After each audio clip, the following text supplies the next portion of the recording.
Hello, everybody. My name is Cory Rosen, and you're listening to The Story with Cory. Today we have on a super awesome guest, Mr. Joey Snyder. Hello, everybody. Happy to be here, Cory. Thank you. Joey Snyder is a producer, director, and screenwriter born and based here in York, PA. A upcoming graduate from York College, his production company, Humedia Studios, has been producing films locally for nearly 4 years. His latest short, Venus, has been making a splash in the festival circuit, and his upcoming project, Cherry Lane, co-produced with and directed by Marcos Repollè, is currently beginning principal photography. Joey, how are you doing today? I'm doing fantastic. Happy to be here, Cory. Yeah, me too. Actually, it's been a long time coming, this. I know. I was thinking earlier, these past few years I've been wanting to do the story. Right. But I figure now there couldn't have been a better time. I agree. We've done a lot of work together. I'm getting Yes. ready to graduate here in December. And it's good to look back and reflect on what we've done so far because we've really done a lot. We really have.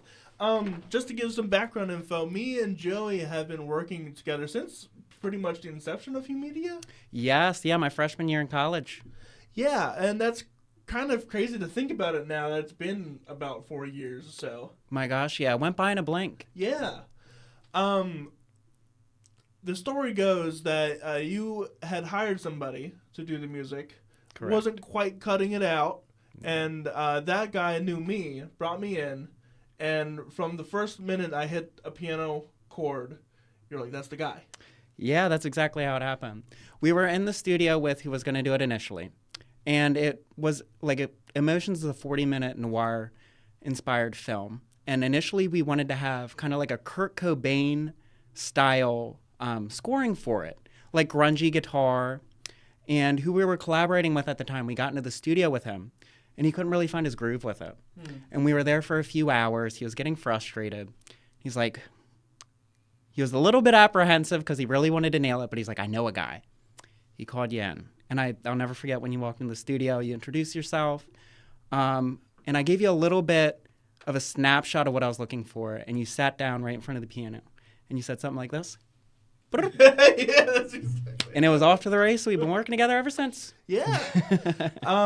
You were the second film project I ever worked for. Yeah, And, you did a pretty large-scale project before then, huh? Yeah, well, at least it made a big splash, like Venus is currently making. Yes. Indeed. So let's talk a little bit about your journey as a film producer. When did you want to start getting into film? When did that spark hit you? That's pretty funny. When I was a kid, I always wrote like little scrappy comic books and short stories. I would write a lot about robots and, interestingly enough, vampires. Cherry Lane.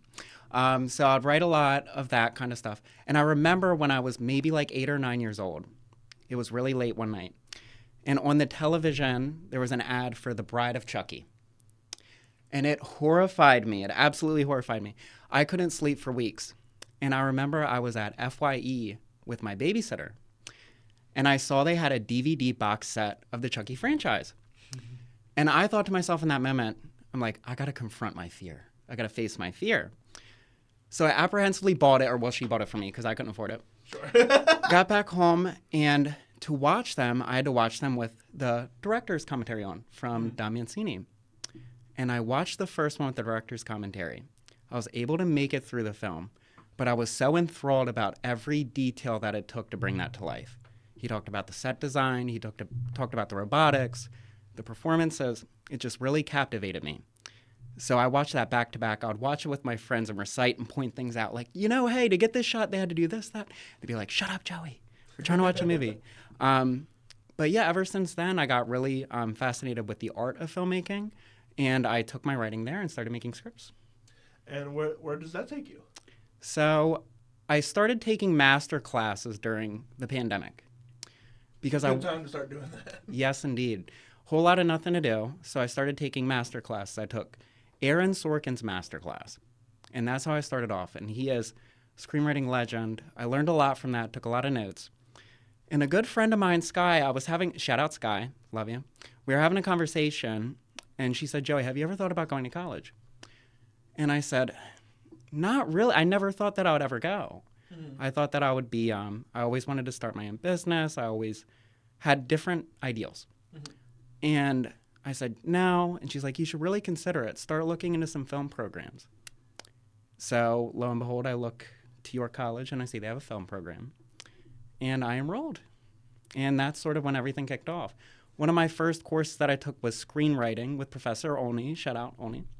And that was sort of like my gateway drug into writing more expansive scripts and getting into that and getting into filmmaking.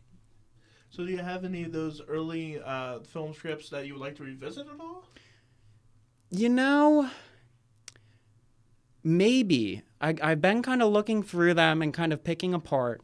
Because at the beginning, I was writing as soon as I started learning. So I look back to some of my earlier work, and it's really dialogue heavy, on the nose, trying to serve a direct purpose.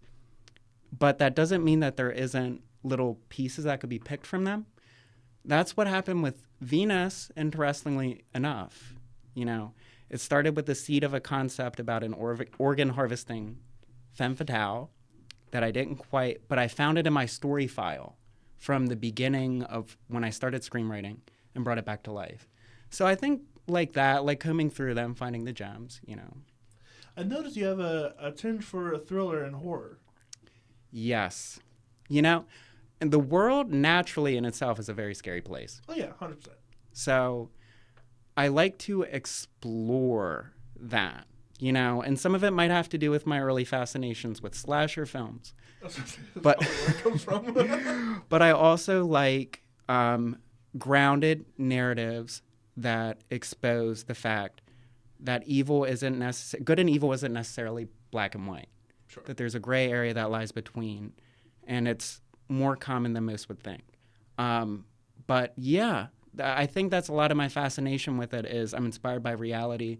A lot of the situations that I've been in, as you know, Emotions was a love letter to my dear friend who passed away.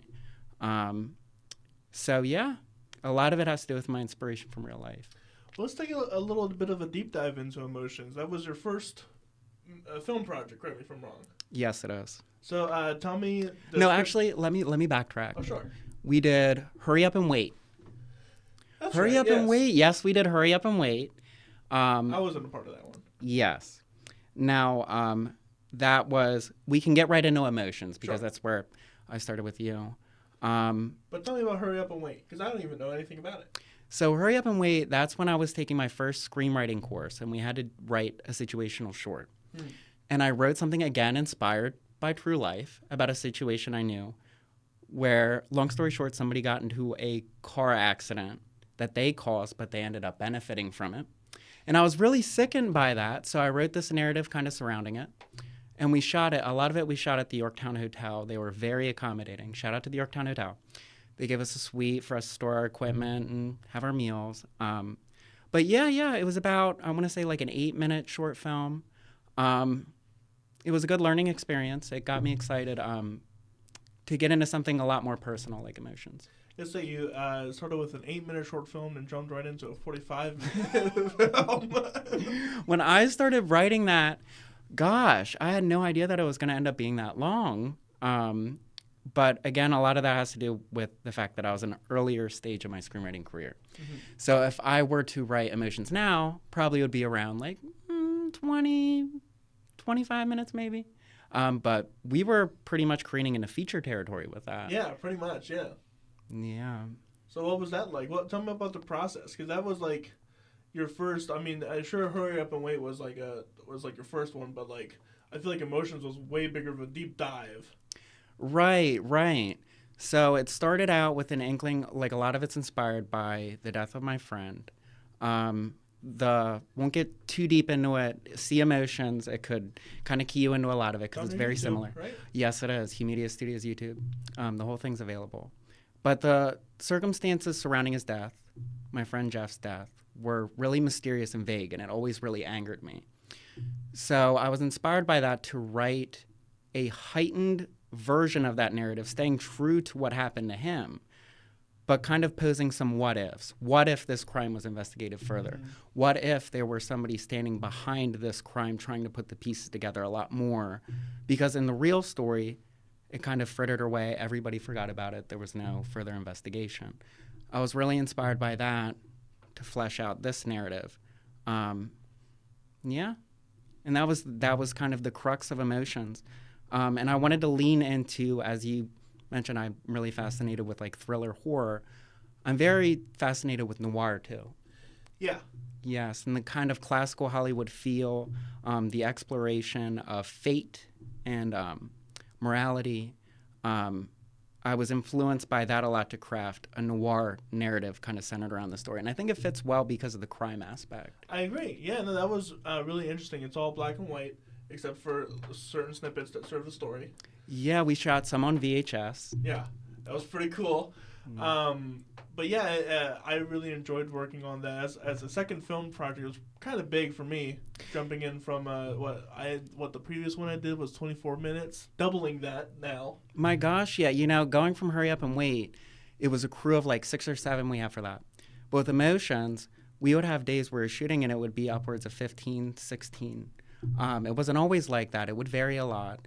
But with that, the scale of it was a lot larger. We shot for a week.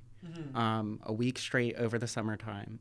Some of our talent came from like New York and Philadelphia and traveled to act in this student short film or student feature, if you want to look at it that way. Yeah, it really opened my eyes to what can be done when you have the right team of people around you that are equally as passionate as you are. And I'm happy that team has been refined and evolved over the years, and I'm glad you've stuck around too, obviously. Yeah, no, I am very happy to stick around. Let's show a clip of it. Yeah, for sure. This is tell me about this clip that we're about to see right now. So this clip is the confrontation, the heated confrontation between our protagonist and the antagonist. Essentially, our protagonist has spent the latter half of the film trying to coerce a confession out of our antagonist. And this is when he confronts him and essentially captures him. Yes. Let's take a look. Say Wednesday at 5:30. Fine by me. You know, OG, this could be my saving grace, for real, but if anything goes wrong, I'm fucked. You know, sometimes in life, you gotta gamble. I've been there many times before myself. Yeah? But this here is a safe bet. Fucking counting on Hey, trust me, kid. When this is said and done, you'll be glad you did it. it. Alright, look, I'll call you later, alright? Take it easy, Gio. Catch you.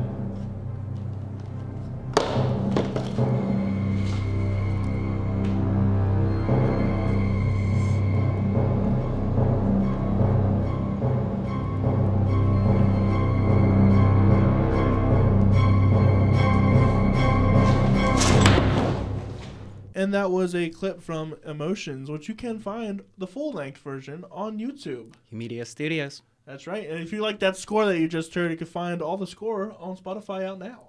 I'll never forget how excited I was the first time that I watched that back. Yeah?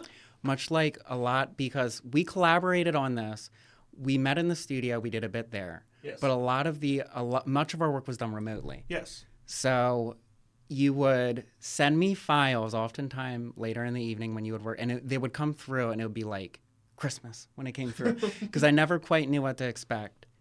Because you had a lot of creative liberty. Yeah, you gave me little to no direction, which in this case was great for me, because I could just go wild. And yes, you did. That you did. And I remember when I got this one in particular, I was like, oh my gosh, it reminded me so much of the Psycho shower sequence. I was really thrilled with that. I'll never forget that moment. So, what did you learn from this particular film? If I remember correctly, we had a sit down and you got a lot of critique, good and bad, on this film. What were some of those critiques, and how did you learn from some mistakes that maybe you made in this film, or some really good things that you want to take with you further on? Right. To start off, one thing that I want to take along, or have been trying to refine, is finding a particular style for a film and living in that style and making it feel distinct.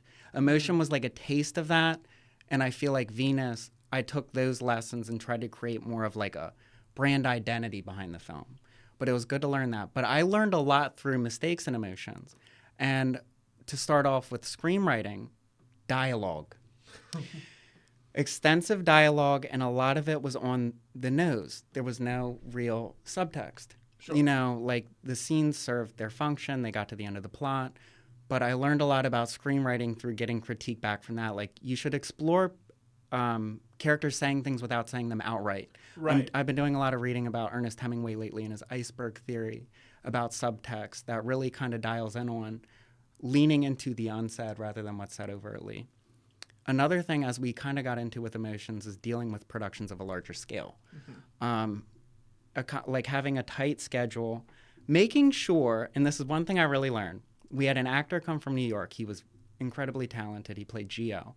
And his call time was a little early. Well, little is an understatement. His call time one day was, I think it was like 9 a.m., and we didn't shoot with him until, I want to say, like 4 p.m. And he was sitting there for quite a bit. We're all having a great time because we're making, but at that point, he would do paid. It wasn't like he was just like starting out student. He would take on pay. So he's used to a bit more professionality. Sure. And he pulled me aside at the end of that day. He's like, Joey, I love that. I love when people take the time to correct me. And he said, Joey, you should consider going forward being a little bit more, having a bit more intent about when you call your actors to set. I could have spent more time preparing, resting. I could have gave you even better of a performance had you. So that's something that I learned on it too. Another thing is crew dynamics. You know, our crews that we've had on each production have been really tight, and in the sense that we all get along really well. We get a great finished product. But monitoring working conditions, because we were shooting some scenes in the attic of a house for some parts of Emotions, and they got incredibly hot. And we had to we couldn't turn on an air conditioner because it would have messed with the sound way too much. And there's not much that you can do in situations like those, but in that situation, people that were working in the attic were getting a bit frustrated. How much longer do we have to be up here? Right. In the beginning, I feel like in situations like that, I have a better way of navigating them now. Like, okay, let's shoot a bit now, go cool off, come back. Just running a production in sense of when you're contending with temperature, heat, late hours. Learned a lot on wind. Oh my! not to throw something out there, but wind. Yes, yeah, that was. So we went to shoot a section that was at Sam Lewis State Park. If you're familiar, if the audience is familiar, it's at the top of this hill, where on a windy day, it's beautiful, picturesque, but if you try to record audio on a windy day, good luck. And we went there, and we didn't have a dead cat. Dead cat being that fuzzy, big fuzzy dead cat looking thing on the end. We had to make our own on the fly, and it barely worked. I'm surprised that we had salvageable audio from that and that we were able to pull anything from it. It's miraculous. Yeah, so audio is just as, if not important, run it back. Audio is just as important, if not more important, than the visuals at the end of the day. I would heavily agree with you. Because an audience will forgive you for poor visuals to a degree, but audio, it'll take them out of it like. And you can just, it's style choice. And then it's style choice now. That's a quick and easy cop-out. That'll always be your friend in some situation. But yeah, those are some of the biggest lessons and key takeaways from Emotions, I'd say. Well, let's move into, was it your next project that was a Solution? The Solution, it was one of the next, but one of the more significant to me in the canon. Walk through it with me. So I was in a documentary film class, and we had to pick a subject. And I was always deeply fascinated by a family friend of mine. His name is Lucian Fouth. He is a friend of mine. He's his nephew. He's pretty much like my pseudo-nephew. When he was born, he had a lot of developmental challenges. He was born and given a very short timeline as far as how long he would be able to survive. And miraculously, he survived due to the intervention of a physical therapist named Susan Blum. And that story always really captured my interest. So I took the opportunity. I approached Lucian, and I said, Lucian, will you please help me co-direct this film about you? Of course, he was all with it. Lucian, you've seen him in the footage. He's He's magnificent. But we shot it for a documentary class, and I'm so happy that I was able to help with telling that story, because Susan's incredible. She travels the world teaching the same procedures that saved Lucian's life, and yet her journey has yet to be documented. Sure. So although this is very short, this was important to her as well to tell her story. So how do you craft like a through line? Because you've had this life already, and it's still living, right? So you don't. Where do you find that story, like that through line that connects it all together? It goes with, of course, I had a lot of extensive conversations with Sally, his mother, and of course Susan. I had conversations with his brother Winter, his aunt Jennifer, and that helped me find that through line. And in this story, a lot of it, of course, was based around Lucian's development and that breakthrough. So in this case, it seemed particularly clear where to follow it. And a lot of it had to do with Lucian's developmental journey as well as Susan's, which popped in right at the end of our narrative, but it was happening in real time at the same time. But a lot of it came up through conversations and finding those key pivotal points, which there are quite a few in particular that I wanted to highlight, but they made themselves expressly clear. Good. So documentary work, that's not really a screenwriting thing. No, not at all. Tell me about it. I never thought, because of course you gotta treat the material with a lot of integrity. You don't want to place any falsehoods on, especially a story like this one that's so sensitive to the people involved. You don't even want to over dramatize it or make it seem like it takes away from its significance. And that's where the music really helped too, because the score that you produced for this was incredible. It was beautiful, but it was subtle, and it got to the point, like in communication with the music and the story itself, it got to the point of the story without trying to dramatize it or take away from it in that accord. It's presented how it is in a matter-of-fact way, with music and cinematography that sort of highlight it. Yeah, I remember working on that film explicitly, because all I did was I watched it a few times, and then I just pressed record and played the piano, and then whatever that was, it was it. Because I remember we had a pretty short timeline for that too, as well. It was very short. We've had short timelines for everything. My gosh, yeah. Oh my gosh, yeah. But yeah, so I just recorded it and then just added where it needed to be added to, and sent it back. And that's another thing to tie in back to emotions and things that have been learned along the way, even with this one. With emotions, not to take away from the solution, because I'm sure we want to show a clip. Sure. But emotions, there was music throughout the entire piece. Yeah. And I had a professor of mine, Professor Olney, again, thank you, told me, Joey, you can't have music throughout the entire piece because it feels like you're trying to force an emotion. However, if you look at a piece and you find where it's significant to add music or where it could add to it, we kind of did that with the solution. That there isn't music playing throughout the entire piece. We really did that with Venus and really got to that with Venus. But that's another thing that I applied with the solution. But to get back to it, the music really added to it a lot. Let's take a clip. Explain the clip that we're about to see. So this is the climax of the documentary. If you want to see it, it is on Humedia Studios YouTube. But it is right at the end of the documentary where we're sort of tying up the bow to Lucian and Susan's story in coalescence. It changed everything. Through helping Lucian find a solution, you found your own solution. I just absolutely love that. Took until I grew up quite a bit to really understand how impressive you are, all the work that went into it, and how proud I am of you.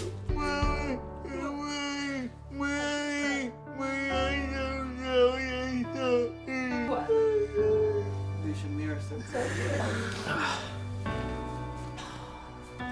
I was trying so hard not to cry. I'll never do anything like that with my life. Beat all the odds, where you were 17 years ago to where you are now is pretty darn impressive. Susan came in and did what she did. I'm not going to pretend to be an expert on it, but I think you could do anything that you want. Anything. And once again, you can find that on YouTube. That is Solucien. Solucien. Correct.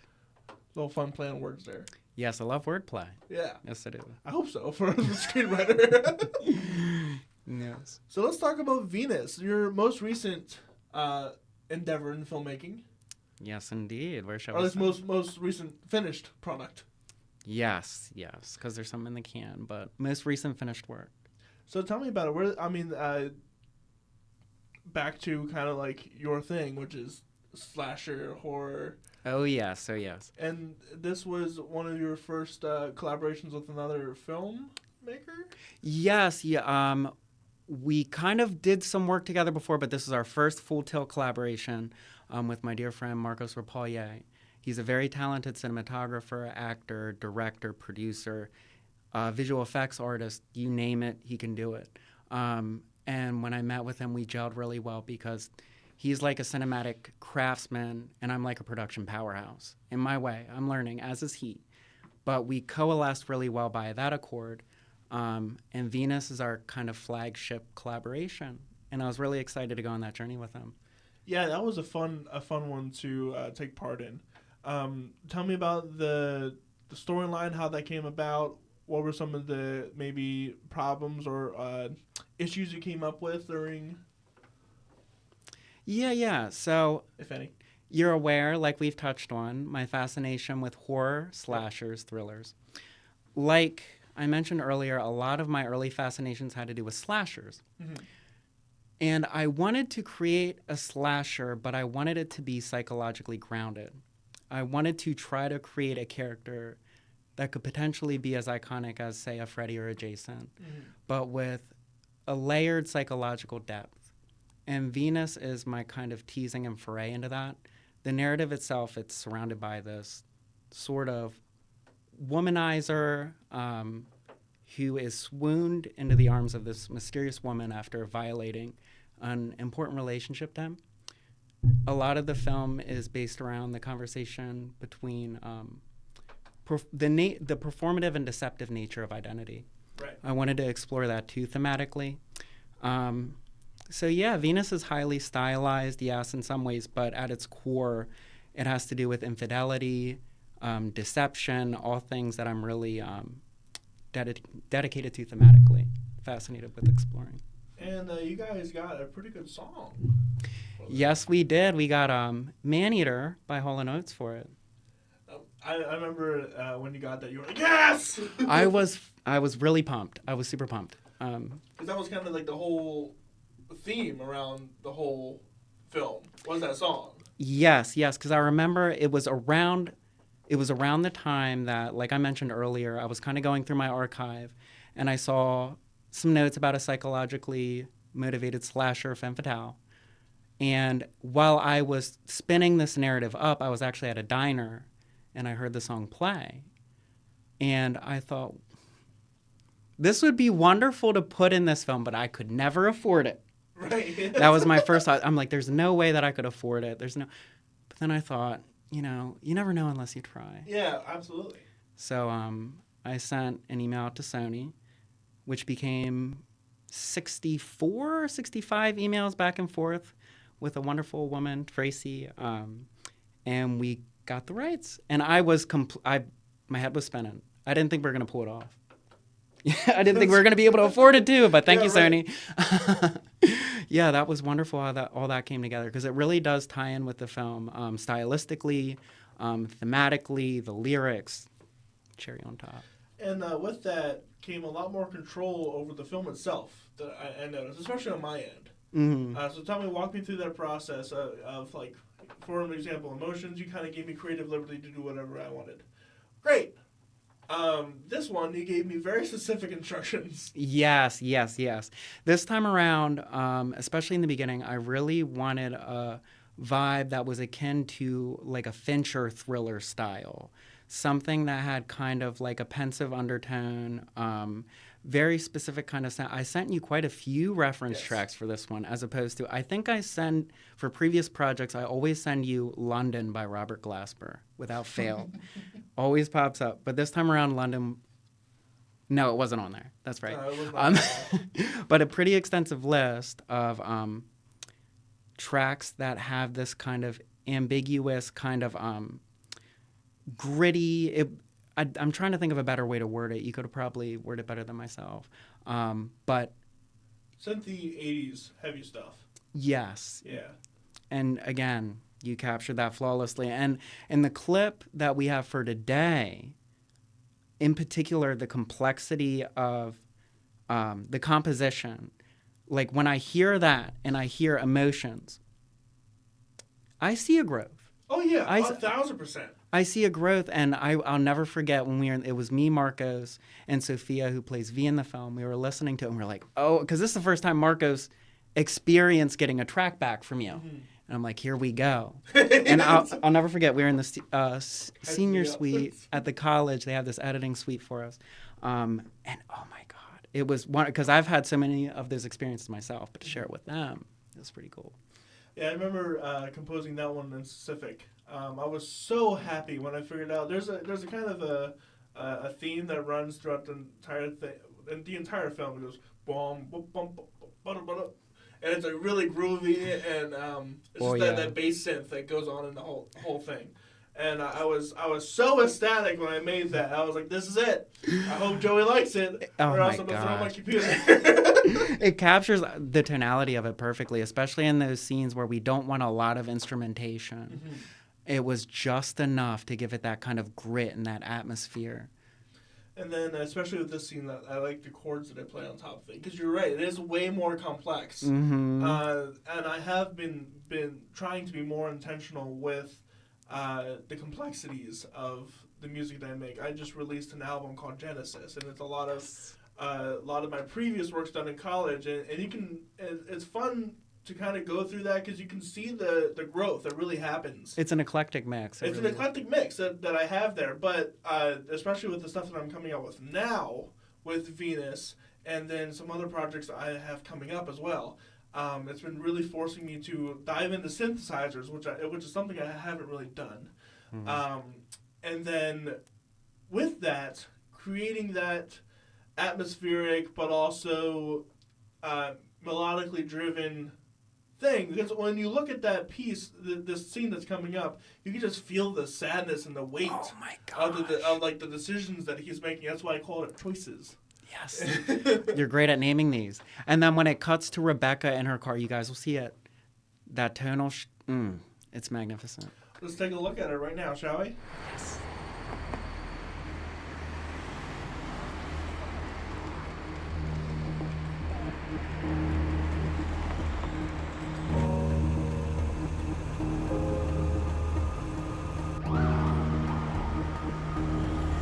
She's still here?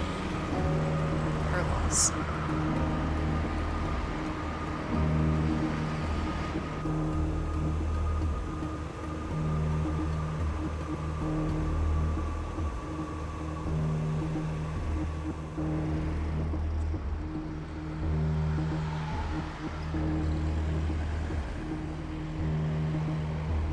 All right, so now we're going to kind of talk about stuff that you do that isn't necessarily your work, but other stuff you've been a part of. Right. For example, like was it last summer? Yes, it was last summer. That you got to work on a feature film here in PA. Yes, indeed, yes. One of my good friends and one of my mentors offered me the position. It was my first time working on a feature film production. I started off as an office PA, so really boring ancillary office work. But when we started shooting the film, so yes, we shot it in York County a lot, pretty much the latter of it in York County. But when we started shooting it, I was on set one day, and a couple hours into the shoot, one of the ADs pulls me aside, and she's like, walk with me, talk with me. And I'm walking with her, and where we're walking, I see like the top producer, the first AD, the line producer, and I'm thinking, oh my God, what did I do? I'm thinking, what did I do? Am I about to get fired? And I walk over and they say, Joey, we have a different kind of position in mind for you, if you'd be open to it. I was like, oh, what's this?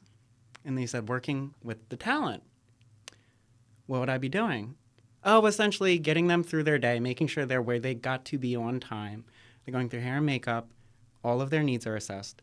Do you think you can handle it? I said, absolutely. So for the rest of the film... Were you ready?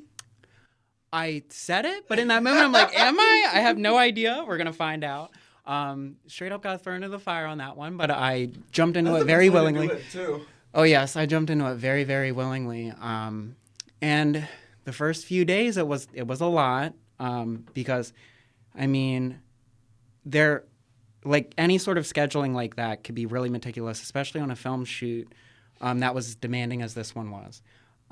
So it was a lot to wrap my head around, but I absolutely loved it. Working with the talent on that was an absolute dream. We had Heather Graham. She was such a sweetheart.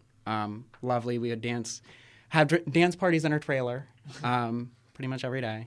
Kevin Nealon was in it. He was wonderful. What a guy. There was one night in particular. Kevin was such a pleasure to work with. Walking with him to set, I would be in stitches by the time we got to set. Every time. But there's one night in particular. It was raining really heavily. Mm-hmm. We just wrapped on shooting. And the first AD comes to me and says, Joey, would you mind taking Kevin to his hotel tonight? And I'm a little nervous, but I'm like, yeah, I got it. I'll take him. Cool, all right, here's my keys. So I take his keys, I pull up to the side of set, and here comes Kevin Nealon. And I'm like, ooh, got a little nervous. But he's on the phone with his son. He gets in the car. I'm like, all right, this gives me a little bit of time to prepare what to say. What do I ask him? Do I ask him about SNL? Do I ask him about The Simpsons? Do I just approach him, not even ask him about his work, like a friend? And then he hangs up the phone, and I go silent. And then he proceeds to interview me. So, Joey, what was life like growing up around here? What were your friends like? He interviewed me like I was on his podcast as we're driving through my hometown. Because his character is a York County native. Mm-hmm. So he was trying to figure out his character in this conversation, and I kind of clocked that, and I'll never forget that ride. I'll never forget that ride. Are we allowed to know what film? So the film is called Maybe We Should. More details should be coming out about it in the near future. From what I hear, oh no, it's not out yet. From what I hear, it's getting close, but these things take a lot of time. I mean, it's almost been a year, and the release is still pending. Okay. But in the near future, there'll be more information about it, I'm sure. Nice. I guess I kind of forgot that it's like a feature film with big action. Oh my gosh, yeah. So it probably takes a lot longer than what we would think. Yeah, no, it's taken, and in most cases it seems to be that way, and a lot of cases even longer. It could be sometimes, in some cases, maybe even like 2 years. So hopefully we hear something about it soon. I can't wait to see it. We should be having a local premiere, from what I heard, too. Ooh. Yes. So that'll be awesome. That'll be fun. More details to come.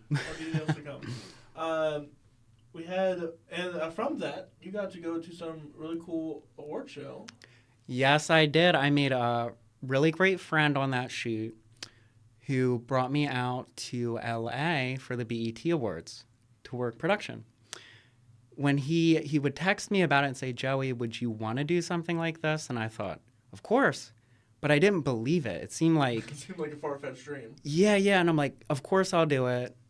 He's like, it's around this time. Will you be available around this time? I'm like, yes. But I was like, in my head I was thinking, we'll see. Time will tell. Mm-hmm. And I'll never forget, I was at work when I got the email about it. I dropped my phone.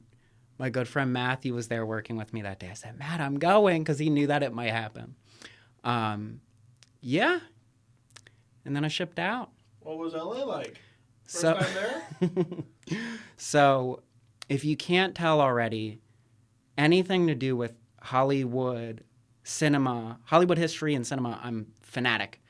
So I went out there with really wide eyes. Mm. And when I got there, I was, of course, it was exciting to be there, see what like I had pictured in my mind and how it was a bit different from that. But of course, you can have like an ideal for something in your mind, but then when you see it, it's not quite that. Because in my head, Hollywood and LA was sort of like this, Right, yeah. this wonderful.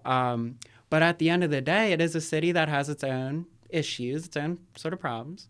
But no, I was excited to be there, thrilled to be there. I was a bit disillusioned when I got there, though, which is good. The rose-tinted lenses kind of came off a bit. It's like, okay, this is a big city, so, you know. But I'll never forget walking down the stars for the first time. My heart was beating out of my chest. Our first day there, we were in a store, and we started having a conversation with this woman who ended up being a producer at Jimmy Kimmel. Oh. And my friend who I went down with, Mario, love you, Mario, went down, she asked him to be on the show the next day. So they shot with him the next day, and it aired on Jimmy Kimmel.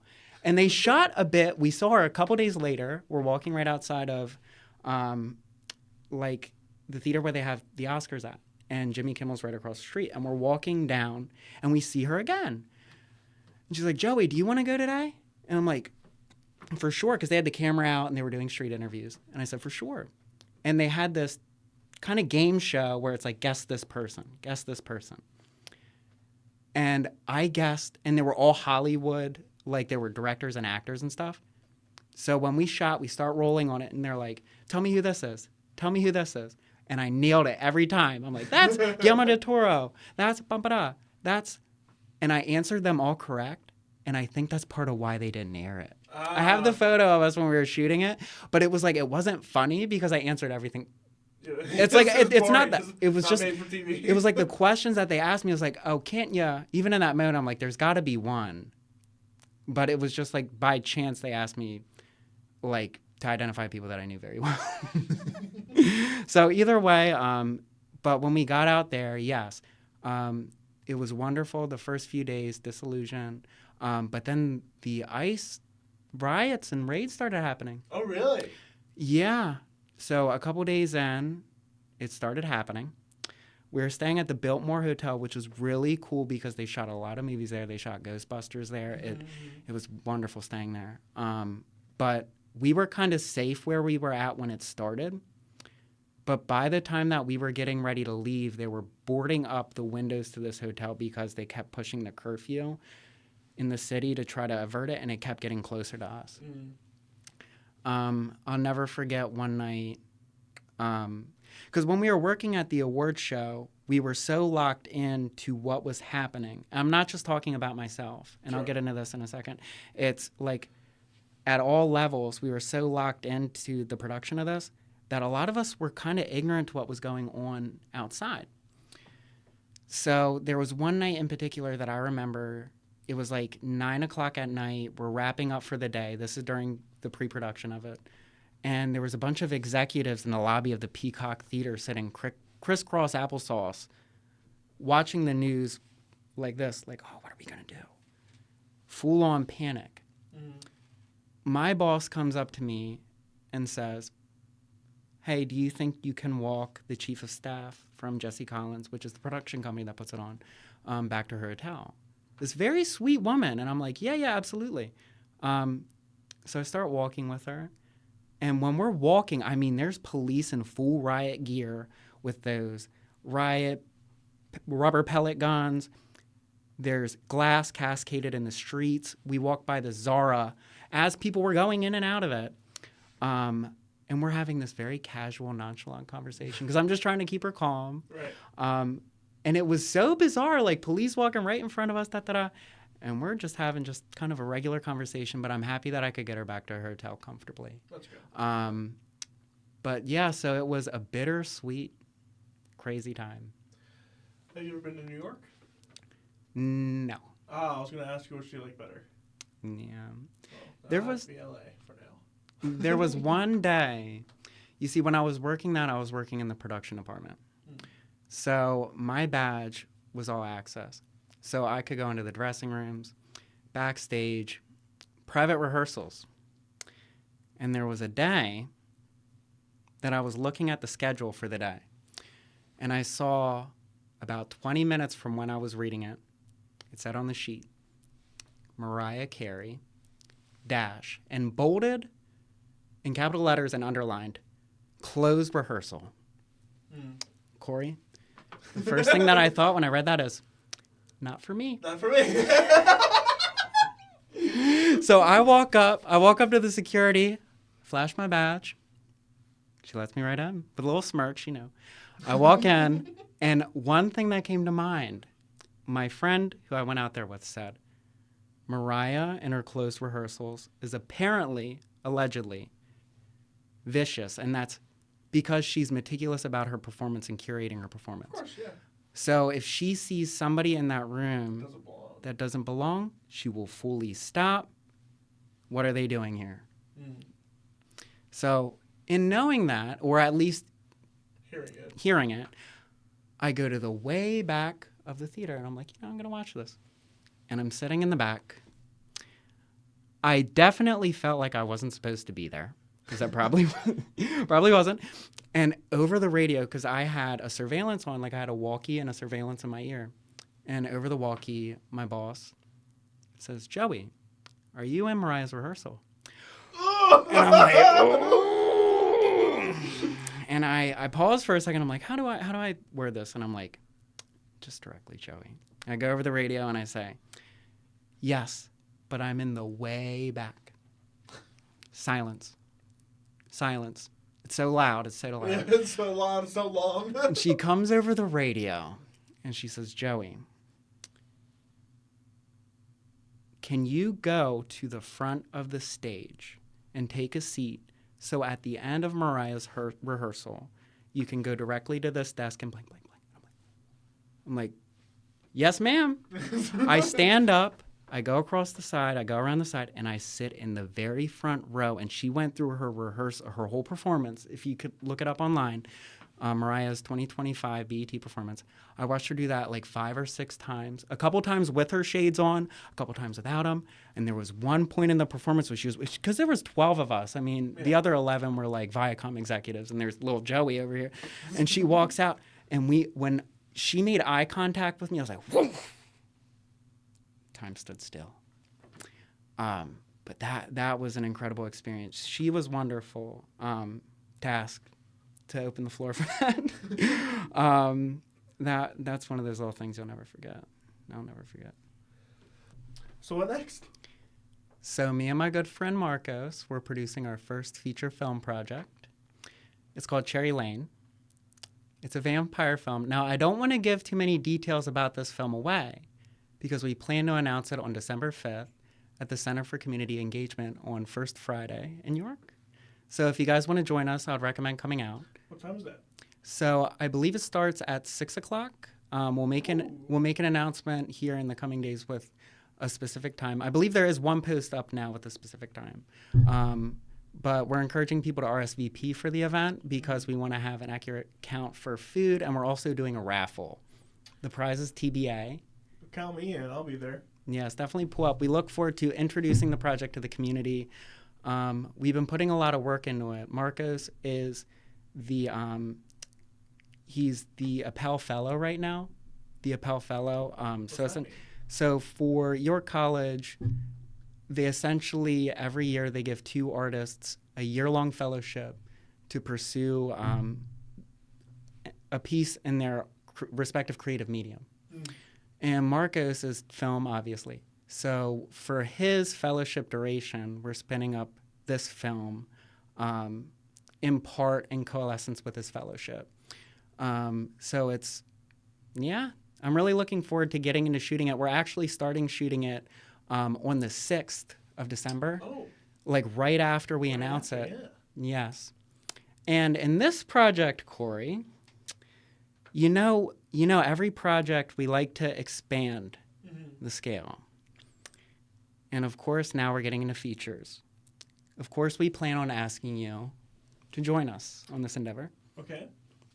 But we also plan on producing an original song. Oh, really? Yes. You have any idea who you have in mind for that? One of our leads is a very talented singer. Okay. I don't want to give too much away. That's my reluctancy you see right now. Okay, sure. But she would be performing She'll be singing, and it's something I want to discuss with you further. Okay, then we're gonna shut this down right now. Let's go! Cool. So make sure you be there at the Center for Community Engagement in York. It's also known as the Gunnar Smith Center. Be there. It's right across from the Yorktown Hotel. 2 weeks. 2 weeks from now. And I'm sure you can find more info at Cherry Lane the Movie. Cherry Lane the Movie on Instagram. Yeah, follow us there. Cherry Lane the Movie. And with all that said, we're going to get into some questions I like to ask everybody. All right, cool. So, for those who don't know, we're both Christians. Correct. How do you like to bring your faith into these films that you work on, considering especially that it's horror? Yes, and this is, and that's great. Marcos as well, this is the most I'll say about it. He also shares faith in that respect. And we've talked about it for Venus, even Venus. I'll use Venus as an example. The narrative is surrounded around, let me think of the best way to word this. The narrative obviously has to do with the destructive nature of infidelity. Mm-hmm. And I felt like that was something, because I've seen a lot of families torn apart by infidelity. I've seen a lot of families torn apart by so I'm trying to think of the right way to word it. Well, mine included. Yeah. I'll give you time to speak or time to think for a second while I speak about it. Infidelity has not ruined my family, because they kind of got past it, but I definitely remember my dad was always an alcoholic. And I think I pitched this story to you about why I don't drink. Right. It came upon the time where my dad was an alcoholic drinker, and not a very happy one, as you can imagine. Granted, he's 11 years sober now. He's a great father, everything, yada, yada, yada, so on and so forth. But there was this time in the childhood where I had to call the cops on him because he was being really aggressive towards my mother. And I had no idea that what my mother had done. And my mother was like, I was a mama's boy. And so jumped right on it. And then my mother starts asking me, well, what do you think about divorce? And my dad's like, well, I don't, so on and so forth. Thankfully, it never got to that point, whether it be because they resolved it or because my mother unfortunately passed away before anything could happen. But yeah, infidelity is an awful, awful thing. And part of being a good Christian, most if not all of it, is being a good man and being valued and principled. Yeah. And in being a strong father, or a man that could be a strong father, you have to not live in that light of being untruthful. You have to be honest. You have to have those core values. Now, there's filmed like Emotions that tries to drill, like Emotions, I will say candidly, that it tries to drill an ideal. Mm-hmm. Venus kind of leaves the floor open for people to speculate, but I hope one of the conclusions they come to, especially given the ending, which I won't spoil, is that decisions like these prevent men from being the best that they can, not just for themselves, but the people who they love, and they can't have a full and complete family. Like Rebecca in that film, she's the representation. I mean, they don't have a child together, but she's the representation of the promise of what one could have, living truthfully and with family ideals in mind. Yeah. And keeping their family together, because akin to you, my trajectory and stories, similar and different in some ways. My family was torn apart due to my father's alcoholism as well, or to some respects, there was a period of, you know what I'm getting at. Yeah. But a lot of what, at least to a degree, what Venus is trying to set out is to live honestly and to live truthfully. And I believe and perceive that to be a godly value. Yeah, I would agree. What is worship to you? How do you describe it? I would say, at least for me personally, keeping the channel of communication with God very clear. Because although I have friends who go to church a lot more than myself, I haven't been to church in a very long time, quite honestly. But I have friends who that is their sort of worship. I'm open to finding the right church for myself one day. I haven't quite yet. But worship to me is keeping that channel of communication open. Mine's daily. I pray in my own respect. But that's my definition of worship. And part of it is kind of implementing it in your craft, which is, I think it's good that you asked me that question, like, how is your faith applied to your film? That's wonderful because I try to be intentional about that.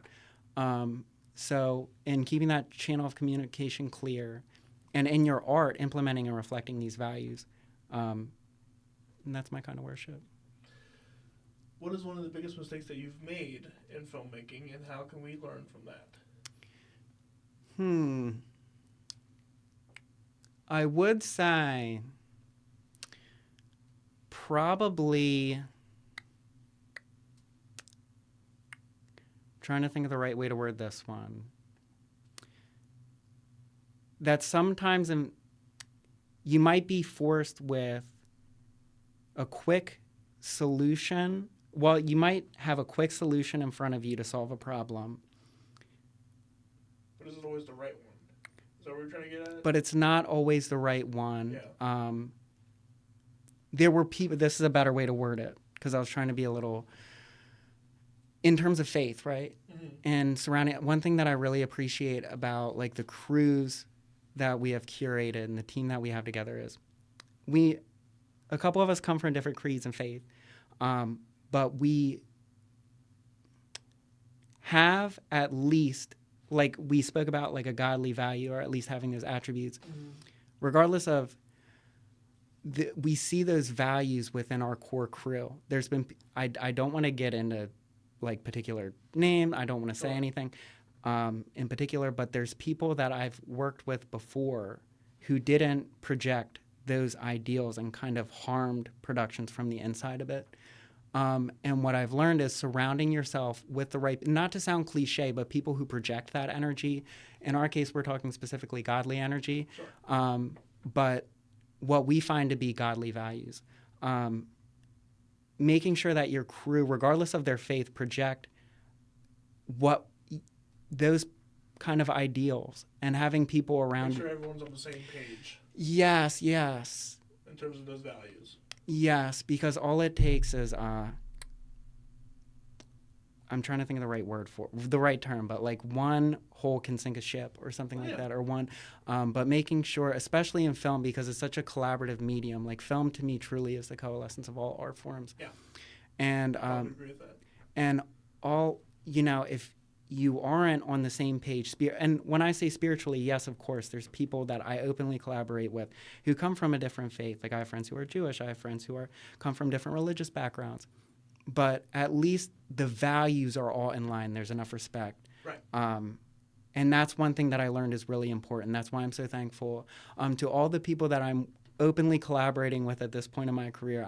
I will say you fall into that category, including yourself. Mm-hmm. And I am so thankful. Like beyond film, when I go to sleep at night, like, yes, of course, film is exciting and all of these wonderful things are happening. But when I go to bed at night, the one thing that I'm happy about more than anything else is that I have people that are in line with that around me, and that this circle exists and everybody is who they are.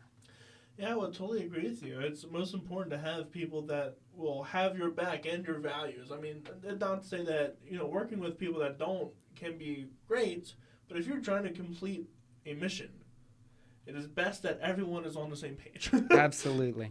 Because you're right. All it takes is just one little quirk and one unhappiness to cause a whole bunch of problems. And especially when you're dealing with something such as tight as a film schedule, when you don't have any money, you don't have any time, you don't have anything.